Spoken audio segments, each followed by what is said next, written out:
नमस्कार और आज के वीडियो में आपका स्वागत है। क्या आप आरआरबी एनटीपीसी परीक्षा की तैयारी कर रहे हैं और सिलेबस और परीक्षा पैटर्न के बारे में पूरी जानकारी चाहते हैं? तो आप सही जगह पर हैं। भारतीय रेलवे में नौकरी के अवसरों के लिए आरआरबी एनटीपीसी परीक्षा एक महत्वपूर्ण परीक्षा है। आज हम आपको इस परीक्षा के हर चरण के बारे में बताएंगे, जिससे आप अपनी तैयारी को सही दिशा में बढ़ा सकते हैं। तो आइए शुरू करते हैं। आरआरबी एनटीपीसी परीक्षा 4 मुख्य चरणों में होती है। प्रत्येक चरण इस चयन प्रक्रिया में महत्वपूर्ण भूमिका निभाता है। आइए एक नज़र डालते हैं इन चरणों पर। चरण 1 कंप्यूटर आधारित परीक्षा CBT 1। प्रारंभिक परीक्षा चरण 2 कंप्यूटर आधारित परीक्षा CBT 2।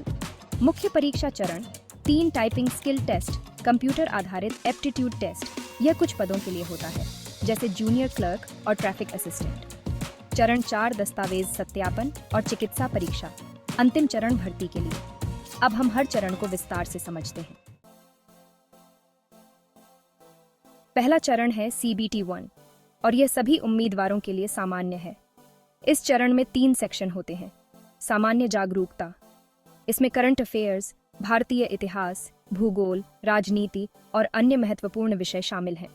इसके अलावा विज्ञान, प्रौद्योगिकी और पर्यावरण मुद्दों पर भी प्रश्न होते हैं। गणित, इस सेक्शन में संख्याओं की प्रणाली, समय और कार्य, साधारण और चक्रवृद्धि ब्याज, लाभ और हानि और गणित की अन्य मौलिक अवधारणाओं पर प्रश्न होते हैं। सामान्य बुद्धिमत्ता और तर्क शक्ति, यह सेक्शन आपकी तार्किक सोच की परीक्षा लेता है।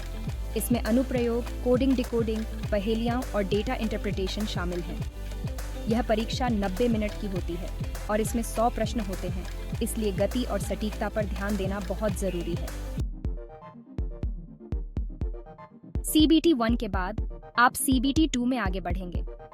यह चरण पहले से ज्यादा चुनौतीपूर्ण है और इसमें अधिक गहरे विषयों से सवाल आते हैं। सामान्य जागरूकता, गणित और तर्क शक्ति।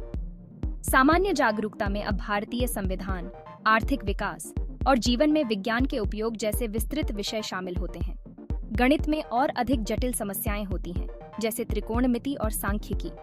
तर्क शक्ति में अब पहेलियां और अधिक जटिल हो जाती हैं, जिनमें कई चरणों की समस्याओं का समाधान करना होता है। यह भी 90 मिनट का होता है, लेकिन इसमें 120 प्रश्न होते हैं, इसलिए समय का प्रबंधन और अभ्यास बहुत महत्वपूर्ण है। अब इस चरण में आपके द्वारा चुने गए पद के अनुसार कौशल परीक्षण या कंप्यूटर आधारित एप्टीट्यूड टेस्ट होता है।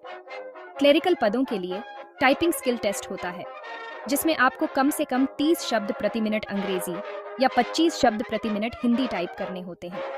एप्टीट्यूड टेस्ट उन पदों के लिए होता है, जैसे ट्रैफिक असिस्टेंट या स्टेशन मास्टर, जहां निर्णय लेने की क्षमता और मानसिक दबाव में काम करने की योग्यता की परीक्षा होती है। इस चरण का चयन CBT 2 और एप्टीट्यूड टेस्ट के आधार पर होता है, जिसमें 70-30 का वजन होता है। जब आप पिछले चरणों को पार कर लेते हैं, तो दस्तावेज सत्यापन और चिकित्सा परीक्षा के लिए बुलाया जाता है। इस चरण में आपके शैक्षिक प्रमाण पत्र, उम्र और अन्य पात्रता की जांच की जाती है। चिकित्सा परीक्षा में उम्मीदवारों की शारीरिक स्थिति की जांच की जाती है। भारतीय रेलवे में चयन के लिए शारीरिक फिटनेस जरूरी है, इसलिए सुनिश्चित करें कि आप इस परीक्षण के लिए पूरी तरह से स्वस्थ हैं। अब संक्षेप में, आरआरबी एनटीपीसी परीक्षा चुनौतीपूर्ण हो सकती है, लेकिन उचित तैयारी और समर्पण से आप इसे आसानी से पास कर सकते हैं। यहाँ कुछ टिप्स दिए गए हैं। समय प्रबंधन, मॉक टेस्ट के साथ अभ्यास करें। स्मार्ट अध्ययन, उच्च महत्वपूर्ण टॉपिक्स पर ध्यान दें। अपडेट रहें, करंट अफेयर्स पर नियमित रूप से ध्यान दें। याद रखें, सफलता एक दिन में नहीं मिलती, लेकिन लगातार प्रयास से आप अपने लक्ष्य को प्राप्त कर सकते हैं। इस वीडियो को देखने के लिए धन्यवाद। इस वीडियो को लाइक और सब्सक्राइब करना न भूलें। हम आपको आरआरबी एनटीपीसी यात्रा के लिए शुभकामनाएं देते हैं।